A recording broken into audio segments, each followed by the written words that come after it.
Yeah, you are welcomed. The issue that I want to address is the issue of Sony in the Nigerian politics. It has become an unwritten agreement among Nigerian political leaders that power should rotate between the north and the south. And the reason for this is very simple. We are in a multi-ethnic, multi-religious society with over 250 ethnic groups. And the administrative division of the country since amalgamation in 1914 had been between the north and the south. And therefore, there is this sense that power should rotate between these two major divides in the country.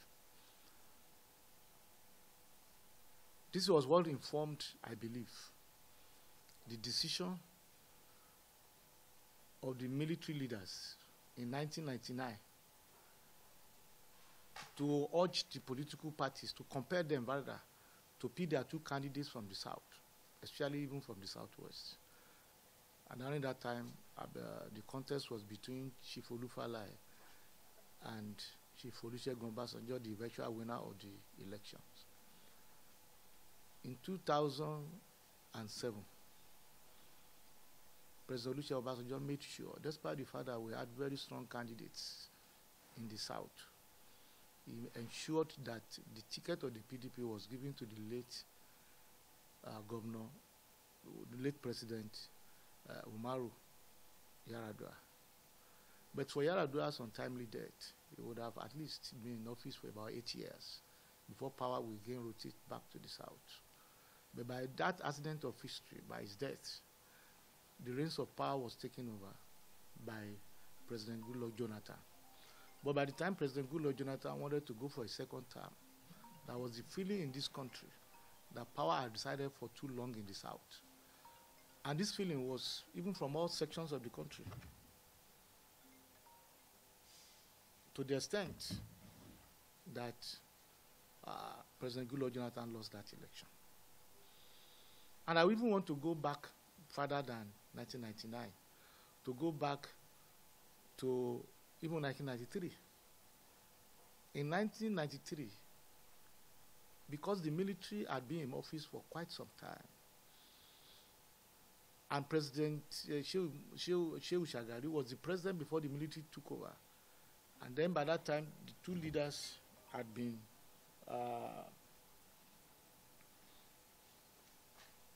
the two leaders that took over after Shehu Shagari had been from the north, even though they were military. That is General Muhammadu Buhari and General Ibrahim Babangida. There was the sense that power should go to the south. The SDP picked their candidate from the south. The NRC, in a very opportunistic manner, decided to pick their candidate from the north, making the erroneous, with the erroneous belief that because the population is more in the north, therefore they are likely to win the election. But I want to say that every nook and every people in this country, from every part of the country, have this sense of justice. The power should rotate between the north and the south.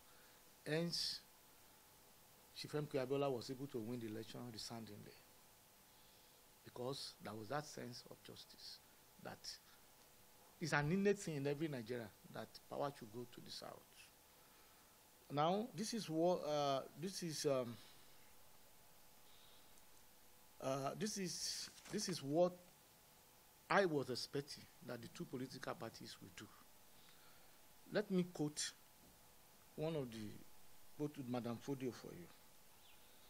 I came across this quotation by Madame Fodio, this statement by Madame Fodio over 200 years ago. He said, Madame Fodio warned us over 200 years ago that one of the sweetest ways of destroying a kingdom is to give preference to one particular tribe over another, or show favor to one group of people rather than another, and to draw near those who should be kept away and keep away those who should be drawn near. I believe it is in recognition of this that when you want to arrogate power to a particular group, that is the easiest way to destroy any society. And that thing, I believe that is what informed President Muhammadu Buhari to insist that power should go to the south. And I think that is also what informed the APC governors, particularly those from the north, who then made up their mind at the last minute that this power should go to the south. Some of them who had ambition of contesting withdrew and said they were not contesting because they think in order to maintain the political balance in the country that the presidency should now come from the south. Power haven't decided for 8 years in the north. I think that was highly patriotic. That was a great demonstration of nationalism and patriotism by the PDP, by the APC governors and the President Muhammadu Buhari. They are insistent that this power should go to the south, should be commended by everybody, because they wanted to maintain the unity and peace and progress of the country.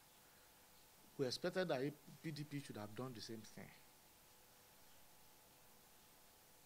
Before the PDP held their convention, everybody, given the general belief among us politicians that power was coming to the south, the PDP sold its chairmanship to the north in anticipation of the fact that the president will emerge from the south. Senator Iyorse Ayu is from the north, and deliberately it was sown to the north because there was the general anticipation that the presidency will come from the south by the PDP. Otherwise, you cannot have the president. It's not usual in this country to have the president and the chairman of a political party coming from the same region. It has never happened since 1999. PDP is the first to do it now, and it's a complete violation of the gentleman's agreement that Nigerians have that we must maintain balance in the polity. So, in violation of this, and in the PDP constitution, I know too well that it is there that power will rotate between the north and the south, embedded in the PDP constitution. So they went against their own constitution, against the expectation of their members, and against the feelings of the vast majority of Nigerians that power should go to the south.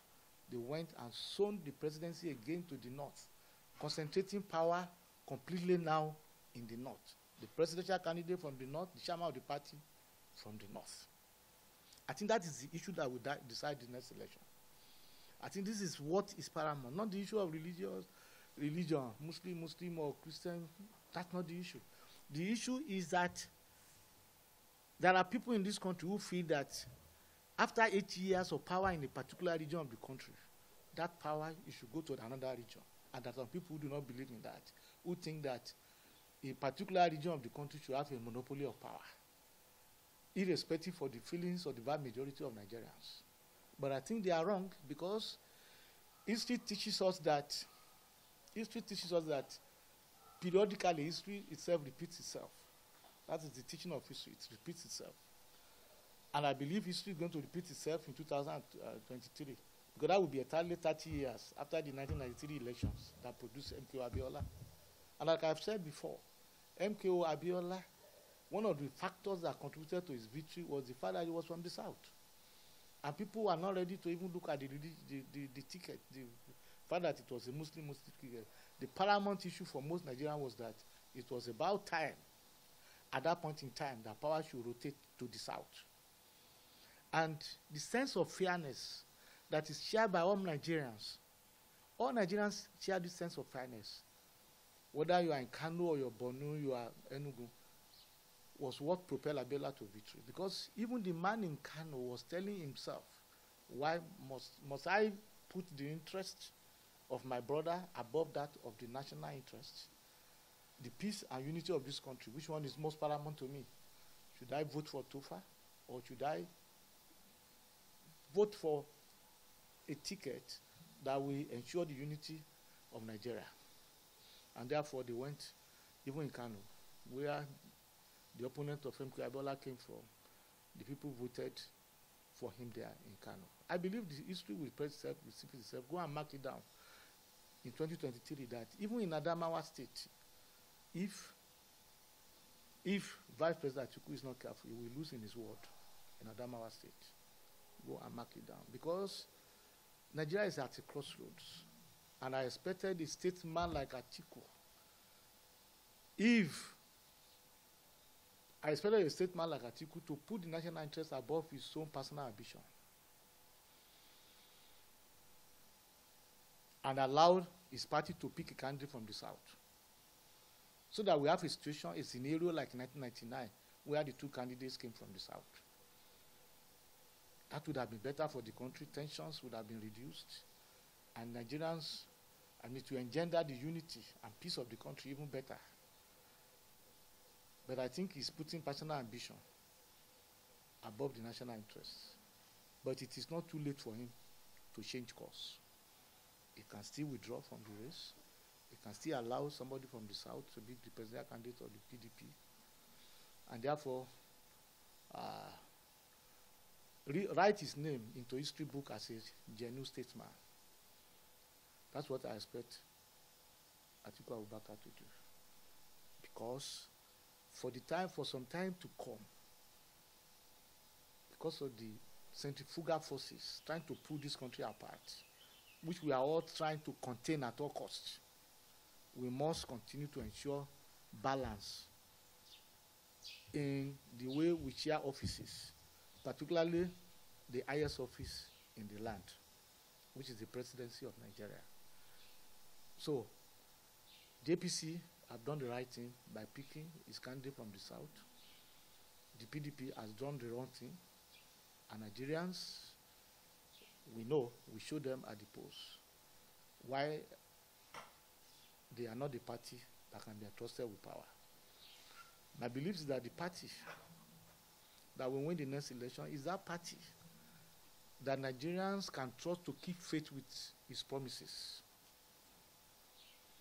The party that Nigerians can expect to promote the unity and the peace of the country. That will be the deciding factor in the next election. Not a party that will make a promise even and betray it.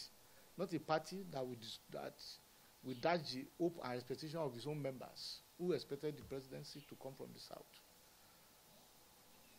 It is a party that people can trust to keep faith with its own promises that Nigerians will opt for in 2023.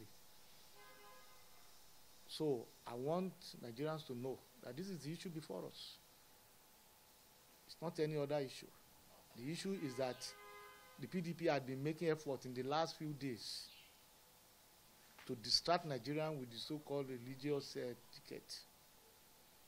Whereas this critical, to distract attention from their violation or their promise to Nigerians to pick their candidate from the South. So, as far as we are concerned, the religious issue is a mere distraction. It's a complete distraction. The matter that will decide this election is the zone from which the presidential candidate is coming from. That's what I want to say.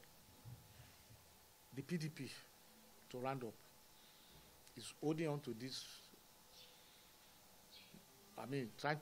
trying very hard to put the issue of the Muslim ticket on the front banner. But to me, and for any patriotic Nigerian, it's a mere distraction. And it's a desperate attempt by the PDP to hold on to any straw at all. When they are just too aware that they are headed for the dungeon. The PDP is headed for the dungeon, so they are making effort to hold on at all costs to any straw at all that will keep them there.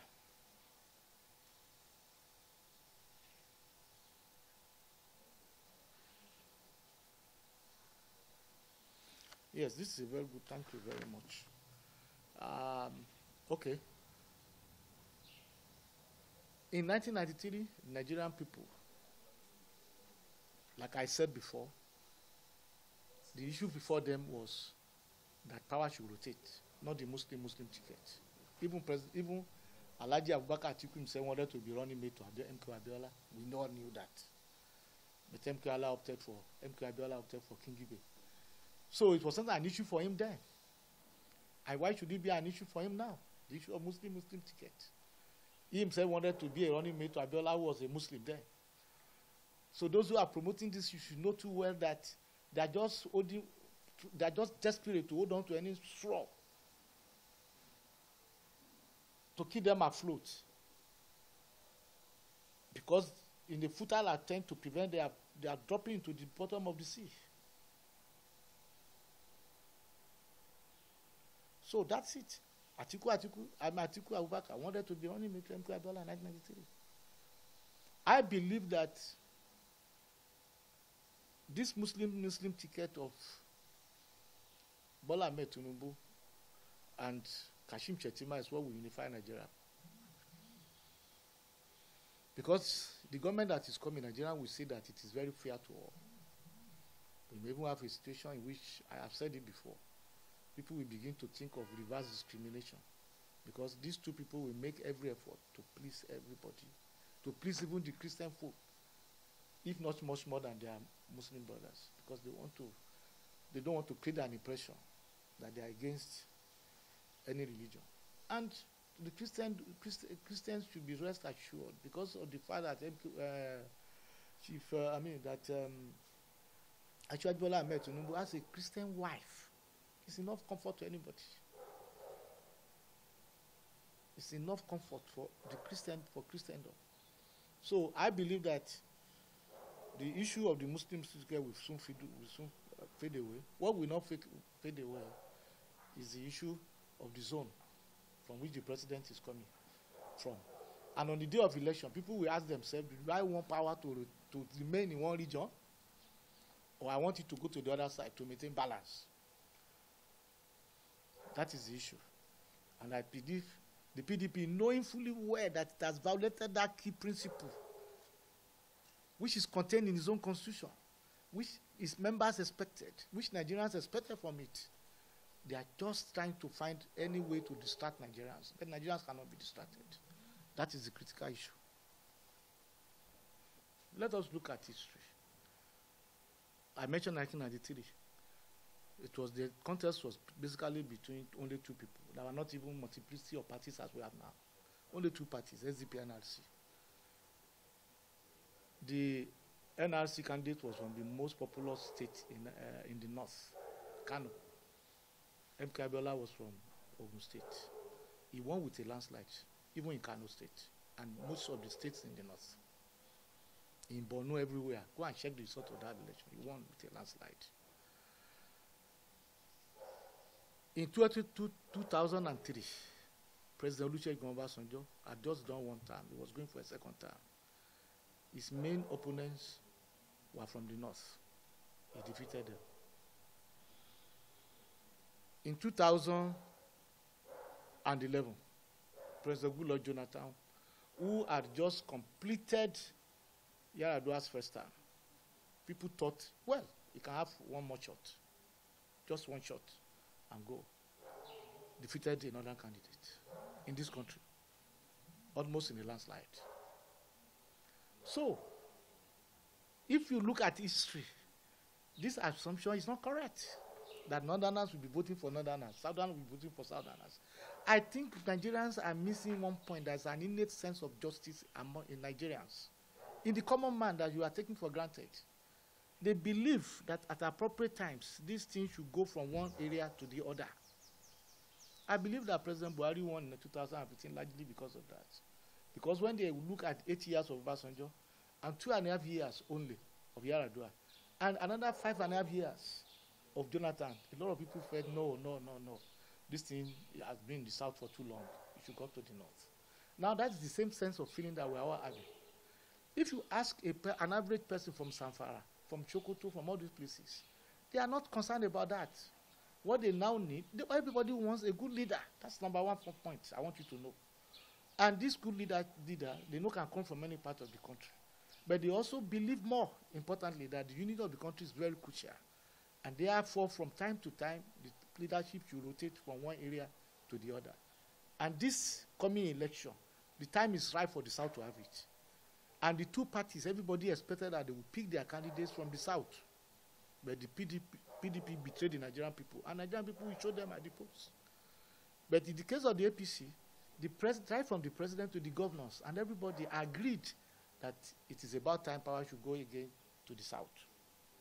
And that is why Asiwaju Bola Ahmed Tinubu and Kashim Shettima will win the next election. Now, are you going to be president of PDP, or president of APC, or president of the whole of Nigeria? That argument does not hold water. Because when you become president, you become the president of the whole country. Those of us who are in politics, who are members of political parties, are not more than 5% of the population of Nigeria. That is the truth. At best, we are about 10%. Are you saying that those are the ones that it is those ones who will determine the rotation? No. When you become president, you are president of Nigeria, not president of PDP, not president of APC. And so the rotation should be determined by the fact that whoever had been president came from a particular region, not by the Sonia, not by whoever was the candidate of a party. Not by whoever is the candidate of a party. No, it shouldn't be so. I don't agree with him on that point. If PDP, if President Buhari, who is from the APC extraction, is leaving office, it should be that all the political parties should take a cue from that and pick their candidate from the South. And by the grace of God, when Asiwaju Bola Ahmed Tinubu wins this election and is vacating after 8 years, all the parties should not normally pick their candidate from the North. That's it. That's how it should be. So I do not agree with him that the Sonia arrangement. So what he's saying is that when they lose this next election again, by the grace of God, in 2023, the next candidate of PDP will still come from the North. Even after the first term, it will come from the North again. So that until they now win election. It does not make sense. It means you are only giving you have more or less killed the aspiration of people from the South in your party. They don't have any, until you win election, they can't become presidential candidates. Is that a good logic? Until they win election, you can't become presidential candidate. Until you win election, you are in office. No, I don't think that should be. I think the principle is that the president, once he comes from a particular region, next time, all parties should take a cue and pick their candidate from the other region. Simple. That is the simple Sony arrangement that we have now in Nigeria. So I do not agree with that argument.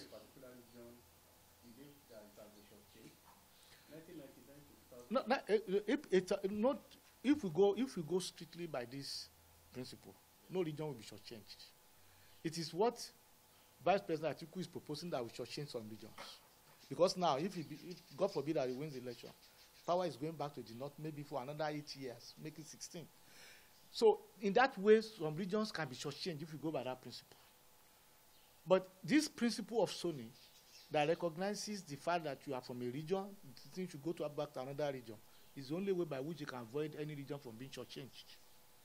His own proposal or his own idea will lead to domination of one region, domination of the political system, of power by one region as against others.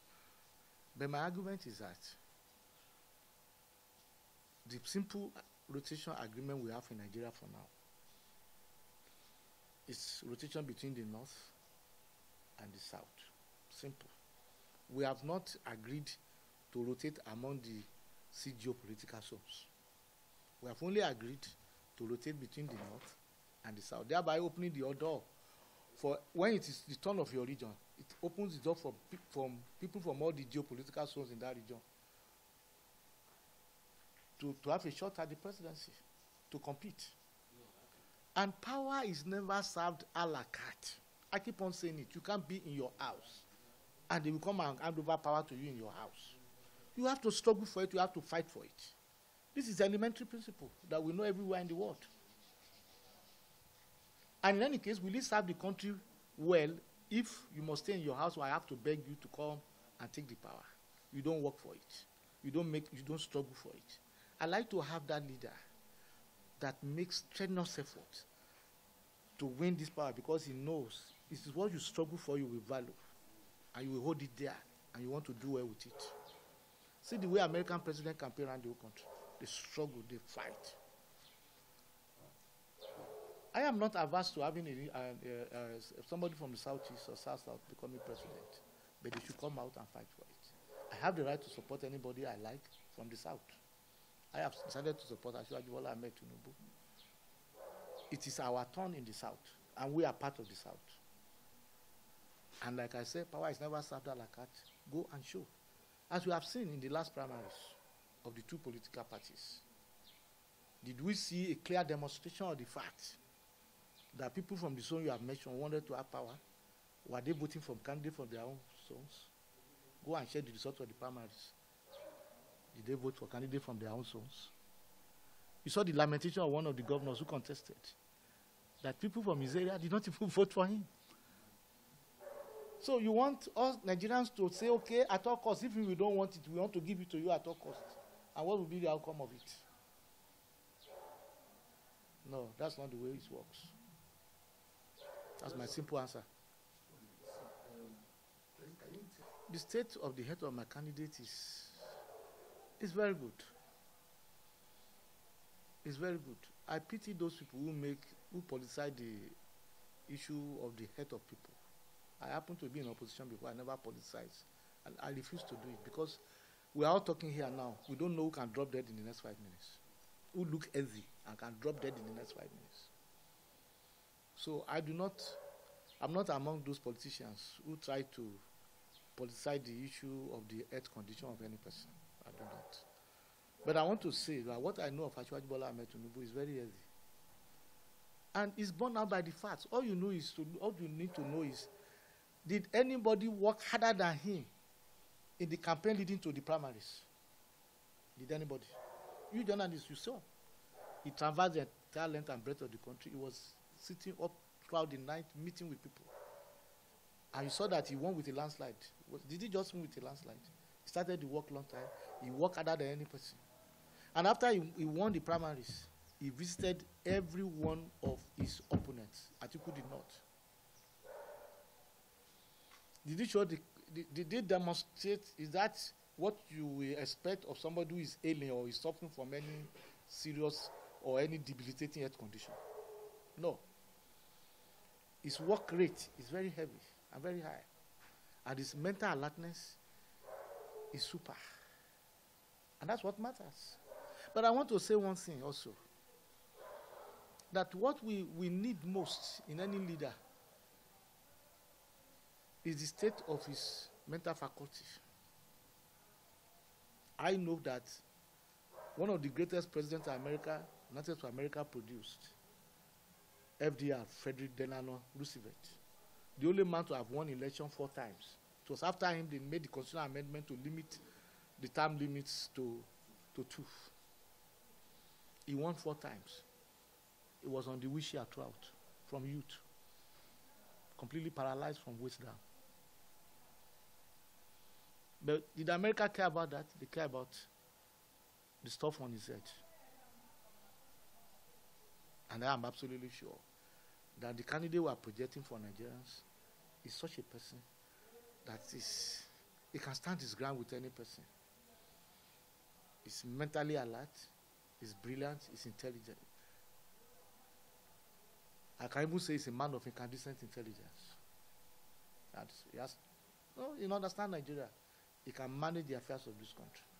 Like he said once, he's not applying for the job of a pugilist. Oh. He doesn't want to be like, Joshua? No. He doesn't want to be like the man who is a footballer. Is that what you are applying for? It is his brain that Nigerians need.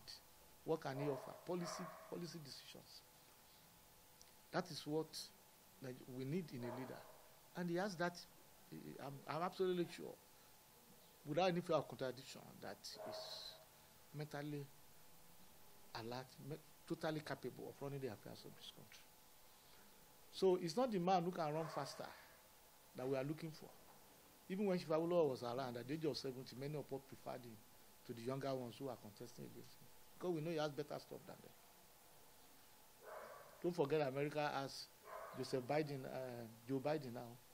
He's about 79 going to 80. There are younger people. If they say on your mark, set, go now, they will beat him. I mean, the fastest guy now in the world, what's his name? He's from America. You want to prefer him to Biden to run the affairs of America? So it's the experience that we are looking for. Whereas in some other jobs, you need physical assertion. In the position of leadership, it is immense assertion. And that's what you'll be looking for in a leader.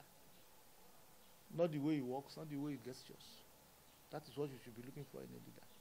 And I'm absolutely satisfied that we have the best person to run the affairs of Nigeria, and Bola Ahmed Tinubu. Because you are on a particular platform, and most of the youth there are rooting for him. The last time I spoke with somebody from the United States of America, a youth cultural right, he was rooting for Peter Obi. You know what I told him? I said, happily you don't even have a vote. A lot of the people you interact with on the social media may not even be resident in this country. And if you conduct an opinion poll on the internet, you are not going to you are not going to likely avail yourself of the reality of the situation. Because on the internet, people can vote 50 times, one person. So how do we gauge, unless by election, who the youths are supporting? How do we know? We just assume it that the youths are for so people. The last time I was at home in my hometown in Ekiti, I spoke with some youths. I campaigned among them, highly educated people. Among them, I campaigned about my candidate to them. In fact, very soon they are going to have a youth rally. And I don't see any of them supporting Peter Obi there. And then you make the assumption that all the youth are for Peter Obi. I don't agree with you. No, a particular segment of the youth may be for him. I'm not saying he doesn't have support among youths, but not all the youths are for him. Otherwise, where are we getting our own support? The youth that are supporting us. Kwankwaso made one interesting statement which I love. He said when Achuaju made his choice of Kashim Shettima as running mate, Kwankwaso said he loves the ticket. That if he realizes that he may not be able to make it, he will support that ticket. And that's what is going to happen. I am hoping, because it seems to me that, let's be realistic as politicians, we are politicians. Kwankwaso is not likely to make it. With no disrespect, please. No disrespect. He's a great politician, an astute politician, highly experienced, capable, a presidential material in any day, any time. But I believe what he said is what is going to happen. He will ultimately throw his weight behind Bola Ahmed Tinubu, and that will be no division. The division you are expecting in that Northwest will not occur, because he has said it, and he's a realistic person, and that's why I like him. He said, if I discover that I may not be able to make it, I will throw my weight behind him. I am yet to see any other presidential contender, highly influential one, that any other presidential contender has even imagined that he can support, apart from Bola Ahmed Tinubu.